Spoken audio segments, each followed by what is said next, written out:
Hey, what's going on, guys? It's Sam or xJawz, and today I'm really excited to bring you guys a brand new video series to my YouTube channel that really gets back to my roots where I started, just helping people out get better at Call of Duty. And that series is called Beast Mode Classes. And what I'm going to do in this series is go over a very specific class with a gun, and then go over the different maps, game modes, and situations I would recommend it for. So without further ado, let's get into the first class I'll be covering. So today I'm going to be talking about a class with the Pharo SMG, which is I think my favorite SMG, if not my second favorite, to the Razorback, along with quick draw, grip, extended mags, and rapid fire. I've got the perks set up of flak jacket, gung ho, and fast hands, and I'm going to be using two primary gunfighter wildcards in order to allow me to have all four attachments that I have on this thing. So let's start with the gun. So if you haven't unlocked the Pharo SMG yet, you're doing yourself a big disservice.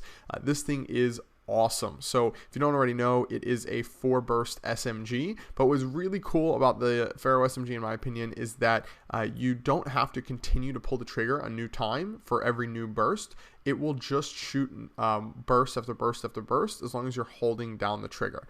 So that allows you to get out bursts really quickly. And I'm pretty sure you can get out 8 bullets out of this gun before you can get 8 bullets out of guns like Razorbacks and other semi-slow firing SMGs like the Kuda as well, for example. And this thing is powerful. So a lot of the guns in Black Ops 3 are really weak in my opinion. That's one of my biggest problems with the game. But the Pharo is not. You can kill people with one burst a lot of the time as long as you hit them in the upper body or if they're already injured. And if not, like I said, the bursts happen. The bursts come out of the gun really quickly when you're holding down the trigger. So you can get those 2 bursts in them really quickly usually. Yeah, it's just an awesome rushing gun. So next thing, to help it out with rushing, because the playstyle I'm going to be utilizing this for is really an aggressive playstyle where I am trying to get into the enemy's base as quickly as possible. That way I'm hopefully running into a lot of guys with assault rifles and like machine guns and snipers in close range with an awesome SMG, and even if they do have an SMG, I most likely got a better class setup, at least for that sort of situation.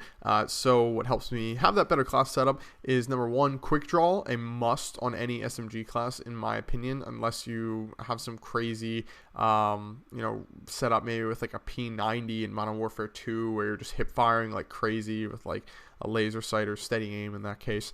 And extended mags, but you don't really have that. So in this game I would always recommend putting quick draw when you're rushing. Then I would say next most important is extended mags, because I'm going to be running into so many enemies, and that's part of a result of playing ground war. But really, if you're playing right with this weapon, you're going to be running into a ton of enemies most likely. So and even this, like the spawns right here, just left me in a crazy situation. I mean, right there, did not have a chance without having all that ammo. And yeah, so next things that are important, rapid fire to allow you to get those bursts out even quicker. So if you're noticing, that the bursts are coming out quicker for me than you're used to in this game, just keep that in mind. That is super important for this class. And then finally, the grip to allow you to have a nice steady shot at long range. For every once in a while, when you do have to kill someone who's a little bit further away, just having one good attachment for that makes a big difference.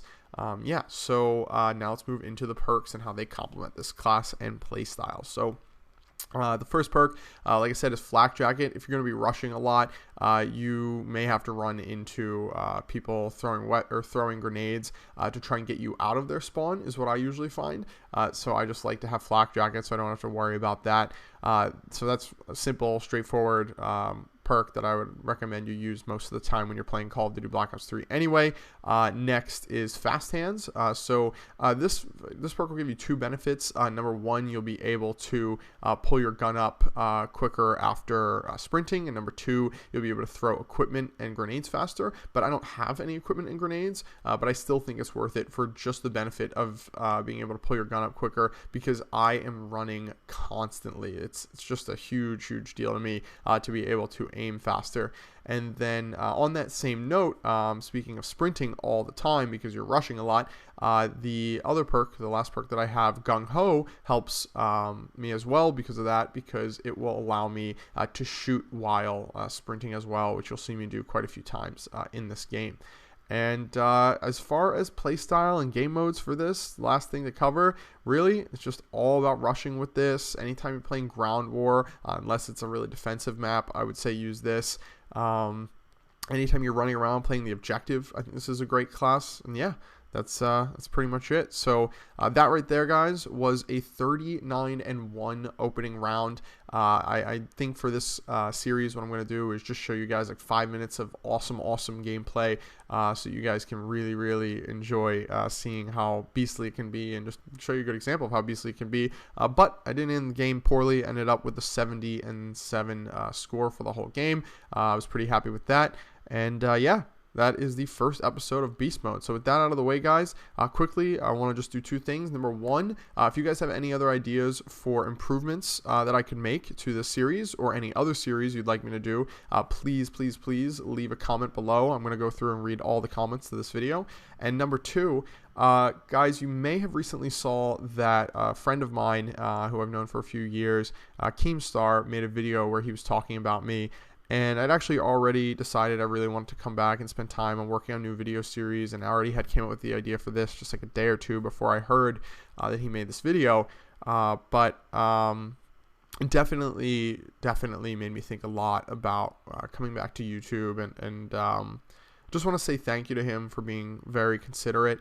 I think people should understand that I didn't leave YouTube because of any adderall related thing. I left YouTube for the reasons I explained in my last video, even though a lot of people in the comments said otherwise. But yeah, I didn't start using adderall until months after I had already stopped doing YouTube.